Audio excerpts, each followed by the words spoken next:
Welcome back to the channel, you guys. Today I'm excited because we're finally getting started on my budget Nissan Xterra Overland build. My name is Jeremy, this is Region Automotive, and let's get to work.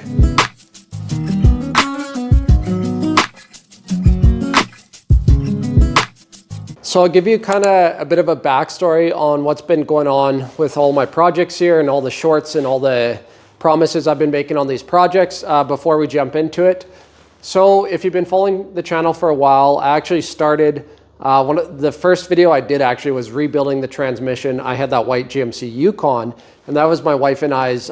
We live in Alberta, Canada, actually, and there's a lot of trails to like go camping, like public land. There's like, we have the North Saskatchewan River, and then we have like the mountains are a couple hours away. So, and it's all public land, so you can camp for free and just kind of explore. So, you know, it's such a good opportunity living here in Alberta, having that in our back door. So, you know, we love being outdoors and exploring and off-roading and all that stuff. So I built that Yukon to do that. It's a 2004 GMC Yukon. I built that like probably a year before I started the channel. And then the transmission failed on it the first time. And that's when I decided to start the channel. Actually, was the very first video I did was pulling the transmission on that thing. And then we rebuilt it and then put it back in. And it worked for about 10,000 kilometers, which was great. Like we put some miles on it. We took it camping, off-roading, you know, drove it through like 3-4 feet of water. Like that was pretty fun. It was good. It treated us well, but it's just kind of getting old and rusty. Like it's coming up on 300,000 K, which is fine, but like the body was kind of rusting out. And when you drove the vehicle, like the suspension was super loose. The rear end kind of walked all over the place with the big tires I had on it, and small electronics and stuff were starting to go. And like, you know, it's just kind of time to upgrade it. So foolish me, I upgrade. I bought that Excursion.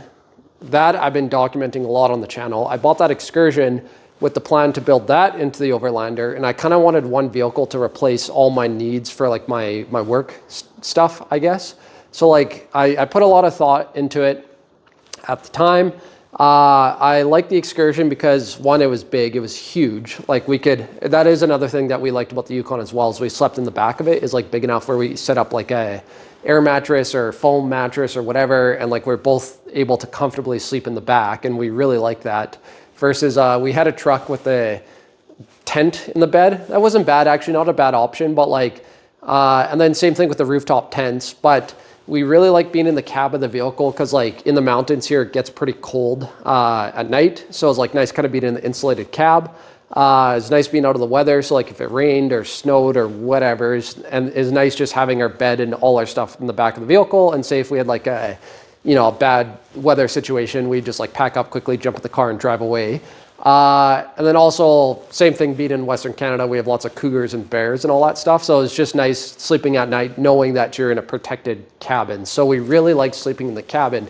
So that's what made me think of getting the Excursion. It was a nice big cabin. It was almost like a double queen size bed back there. Queen size, honestly.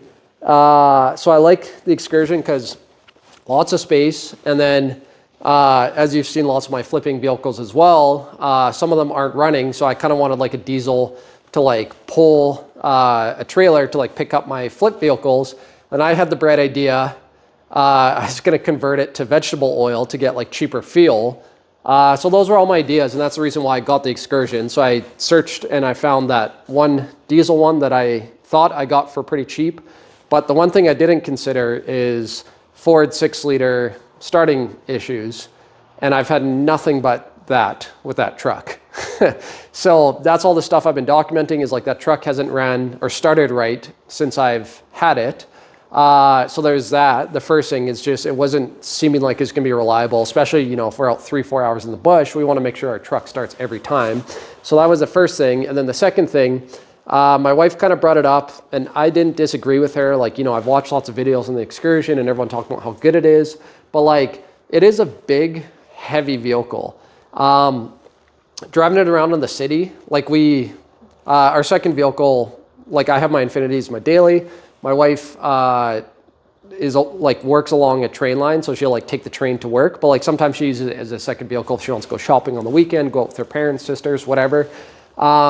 so anyway, just like driving that Excursion in the city, especially for her who doesn't drive much in the city, was just like not happening. Like as soon as she saw it, I told her, I'm like, oh yeah, like I'm going to sell the Yukon, use that money to pay for this Excursion. And she's like, you're doing what now with my Yukon? Was her response.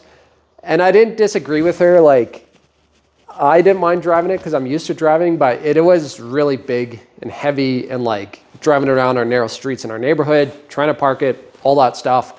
So those are the two main reasons why I gave up on the Overland Excursion project. That, and also I have access to my grandpa's truck here. And like, I didn't really want to like bug him to use the truck, but like, I'm not towing as much as I thought I was going to. And like, he told me he truly does not care if I use it to tow. So I have the truck, his truck, if I need to tow. Don't trust the reliability of the diesel. And then it's just not great to drive around in the city. So that is that. And the Excursion is actually sitting outside right now. It's been so frustrating for me. I have done like glow plugs, I've done Fickum, I've done the standpipes, I checked my high pressure oil, I checked my low pressure fuel, I checked my low pressure oil, and it's still not starting right. I think it needs injectors, which I kind of suspected at the start. I don't know why, I just danced around, you know, the big expensive repair like I normally do. I should have just done the injectors in the first place. So anyway, I've sunk enough time and money into that thing. I'm tired on it. It's still not working. And that's where this comes into play. So I had the idea, I really like the Nissan, this generation. I can't remember the exact like chassis code, R50 or whatever it is. But anyway, I really like this generation Nissan, like 05 to like, hey, I don't think they changed the design until like 17 or 18 or something crazy. Yeah, it has its you know, its gripes or its little Achilles heels like every car has.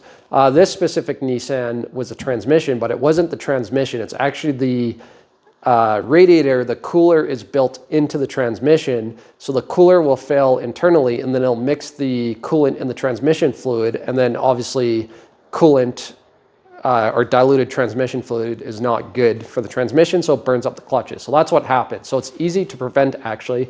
I'll show you guys in a sec here. I do have an upgraded radiator for it. So I really like this Nissan platform. I really like how they drive. I kind of like that torquey 4-liter V6 engine. Like when I drive, especially when I'm off-roading, I barely have to get into the throttle and it like torques, like it has low end torque to climb over roots and through puddles and a lot of crap. I like driving them, like the brakes feel good, the engine feels good, I like the seating position, I like how they steer, I like how they feel.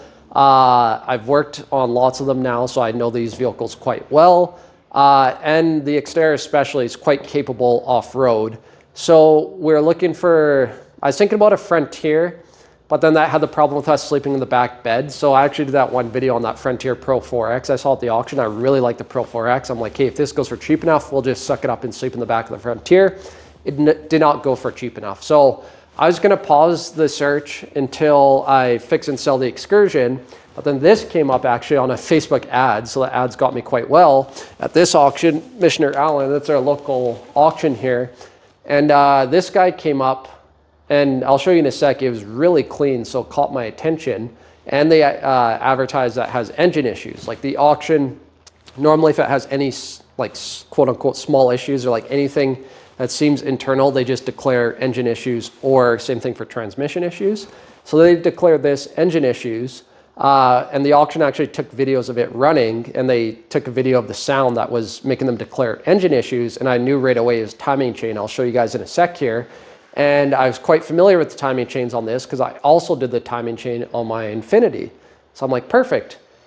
Clean body, SUV, Xterra, which is actually what I wanted. Has quote unquote external engine work, like not internal in the sense that's like valve train or pistons or connecting rod bearings or any of that stuff. Timing chain's relatively serviceable. I don't think you'll wipe out the engine. I'll show you here in a sec. So I'm like, hey, perfect. Has engine issues, so I should be able to get it for cheap enough. Very clean body. It's the vehicle we're looking for. So I think it ended up going, or I ended up being the high bid at like $1,200 Canadian or something. So like that started this whole project. And this whole story. Yeah, so anyway, long story short, this is our new Overlander. I know I've made a lot of promises about building the Excursion as an Overlander, showing that this Nissan's coming up. There's the backstory. The reason why I haven't been working on this is because like this kind of came up out of the blue. It was cheap enough where I bought it and parked it. Plan was always to finish the Excursion, move on to the next one. Excursion's taking more time and money than I want, so I just parked that, and we're doing this to build my motivation, and then I will fix that. It's actually not starting too bad now. Again, it just needs to do it consistently, so I don't know. Anyway, I don't want to think about it. I'm excited to start on this thing. So let's do a walk around of the vehicle, jump into the parts. I'll show you the timing chain issue. Okay, first I'll show you the vehicle, what caught my attention on this specific one. I'll probably show you my budget I have on the cardboard there. I'll show you that. And then we'll go over the parts, and then I'll show you why it needs a timing chain, and then we'll jump right into fixing the timing chain. So this is a 2005, has a little bit higher K, not bad for the year, 280,000, so this many miles. But for me, I'm not too particular about kilometers. It's more condition of the body for me, because as you guys know through this channel, I can fix a lot of things mechanically. Bodywork, I don't like doing. I don't care to get better at it. I just want to start with a clean body. And this one had that. So I live in Alberta, Canada. We kind of have more extreme winters. So we'll get like ice on the roads, and that leads to like lots of sand and salt on the road.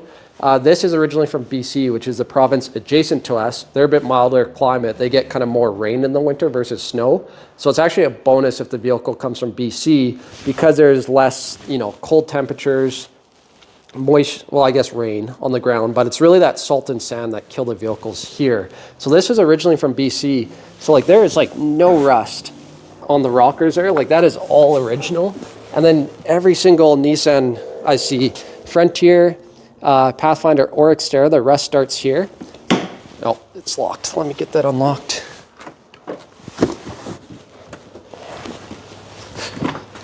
The rust starts at this. This didn't even have it. This panel alone is what sold me on the whole vehicle. I already took off. There's a black seal, and that's where the rust starts. Is like the black seal is like clamped in there, and then or clamped on there, and then it like keeps all that, as you can see, all that sand, salt, and crap. So I already took that off, and even then I just have a little bit of surface rust. So I'm just going to treat that. But that is so good for a 2005 Nissan. This right here is what sold me on this vehicle. And then the rest of the vehicle, I pulled the Carfax, or the auction provides the Carfax.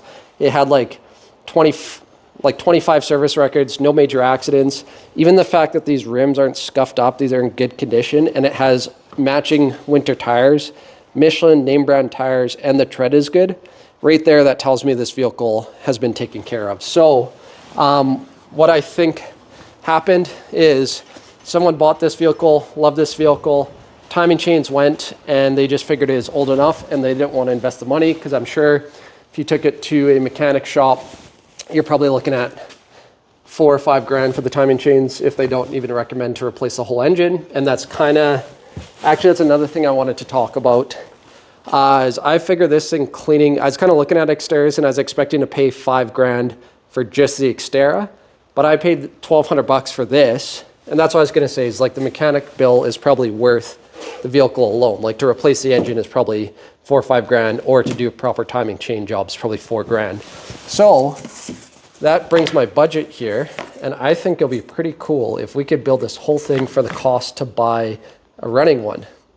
So here are my costs. The reason why I have the cardboard is I always find it funny when like Roadkill or Vice Grip Garage, they work on those old carbureted cars. So they always have cardboard, and they have their little cardboard list, and they cross things off the night before they need to do their big road trip. So this is my cardboard list. So yeah, I purchased the vehicle. $1,200 is what I got the high bid at the auction, but then taxes and fees, so $1,450. The auction was actually in a town 2.5 hours away from me called Calgary. So I paid, they actually had a transport feature. I was gonna go pick it up at the truck and trailer, but it's super handy actually. For $200, they shipped the vehicle from their yard in Calgary to the yard in Edmonton where I live. So that saved me, 3 hours one way, 3 hours the other way, 6 hours plus gas in the truck. So right there, that was worth it. So I paid for the transport, $236. The rims, I'll show you guys in a sec, but I guess I'll show you right now. I actually, these 4-spoke rims are kind of warming up on me, but like, I still don't love the look of the 4 spokes, and the winter tires are so good on there, so I figured I'd keep this as a second set of rims and tires for the winter. And then I found on Facebook this set. These are kind of like the Frontier, Pathfinder. I think the newer, like the quote-unquote facelift or updated version of this had these rims. But anyway, I like these 6-spoke, or no, it's 5, 1, 2, 3, 5-spoke rims much better. So I bought an OEM 5-spoke set of rims on Facebook, 150 bucks. And my plan is to paint them, like use wheel paint and like kind of paint them like a darker gray, gunmetal gray. So I think like the dark gray with the silver, kind of like this. It'll be like this contrast here, this dark gray with the silver. I think that'll look really good on this. So I'm going to do that. The rims were 150 bucks. And then I'll show you my budget here. I guess since we're talking about it, I'll show you the costs of the parts. I'll show you the parts in a sec, but all those parts only cost me 585 bucks, which is actually pretty nice too, as well. So I'm into this thing so far for $2,420. The parts included. Also, shout out to, I believe it is Nissan Xterra crew on Facebook. I'm going to send this video on Facebook. That'd be nice if you guys watched it. If you do, shout out, thanks for all the information and yeah, so I guess I kind of knew most of the parts to like make these bulletproof, quote unquote, but there was the hoses that I didn't know of that I read on that forum. So right away, I got my timing chain kit. SA Gear is a brand on Rock Auto. It seems like a pretty good, reputable, like makes a lot of OEM timing chains. So there's my kit there. While I'm there, there's the gallery gaskets, I believe they're called. I got those from Z1 Off-Road. So yeah, there's the gaskets plus the Allen bolts in that red bag, so you can actually torque up the gasket. Just got a new thermostat, since I'll have the whole cooling system apart. Air filter, figured I'd put new plugs in it. Crank seal, that's gonna have to be done when I have the timing cover off. And then I bought the cheapest oil filter they had on Rock Auto. I'm actually curious to see how this works. I actually have a cutter. I might cut it open because I'm going to do like an engine flush on this thing. So once I get it running, I'll have like an engine flush and I'll put cheap oil and then just run it. Probably go for like a half an hour drive or something. Just clean out any metal or fragments or whatever that got in there from the timing chain. So I bought a cheap filter for that. And then I bought a good Wix filter for the final oil change. And then that is what I was reading on the forum, is apparently these heater hose connections are known to fail, and Dorman actually made like an aluminum upgraded heater hose connection, and that I did not know, so thanks for the Facebook forum for that. So I bought the upgraded connections, and yeah, I think that's pretty much it for my parts for this job. So yeah, here's the parts to make it quote unquote bulletproof. There's the rims I'm gonna put. I'll show you the rest of my budget here. So yeah, there's all the parts, $2,420. Like I said, running a good clean one of these actually is probably good, like $500. So it's kind of my goal to see if I can hit, I'd say 6,000 is like a nice round number. And that's the cost just for running Xterra. So yeah, parts. So this is like my total so far to like pretty much get it running right again. And then all these will be like the off-road stuff that I want to put on. So first I'm going to do a 2-inch leveling lift, front and rear. Rough Country makes a 2-inch lift kit for this thing. And then I'm going to get adjustable control arms so we can get the alignment nice and true. The winch mount, so I have this old winch. It looks old actually, but it's a worn, I think it's a 9,000 pound winch. And then there's the custom mount I actually made for our Yukon. So I'm going to get rid of the mount, but I'm going to have to buy a mount for this thing so I can put that winch on. And then tires will be the big one. I've done a lot of research and debating between 31 and 33-inch tires. I decided I'm going to go with 33-inch tires. So I'm going to have these painted rims, that kind of gray, gunmetal gray I was talking about.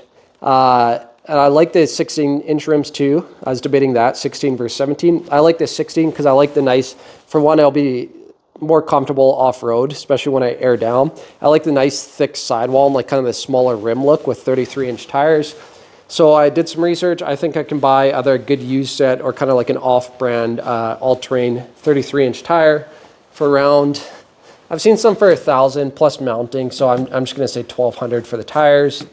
And then eventually, that is last on my list, and I would love your guys' input on this. I was looking at either getting a factory electronic locker from Pro 4X model, or I've seen, I think the Yukon gear, it's a little bit more pricey though. It's like 15, 16, 1700. And then I've actually seen they look half decent on eBay, kind of like a one-off on eBay for like 600 or something.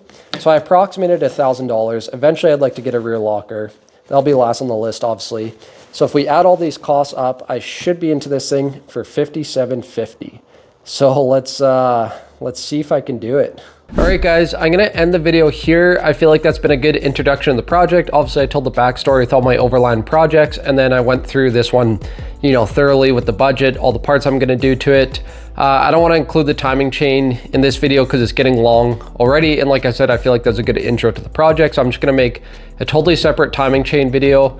It's my promise to you that I will be releasing a timing chain video 1 week from today, so next Saturday. And it's also my promise to you that the timing chain did not go as expected, and there's more issues or more damage to the engine than I initially expected. So you definitely want to stick around and find out what's going on with that. Thanks for watching and have a good day.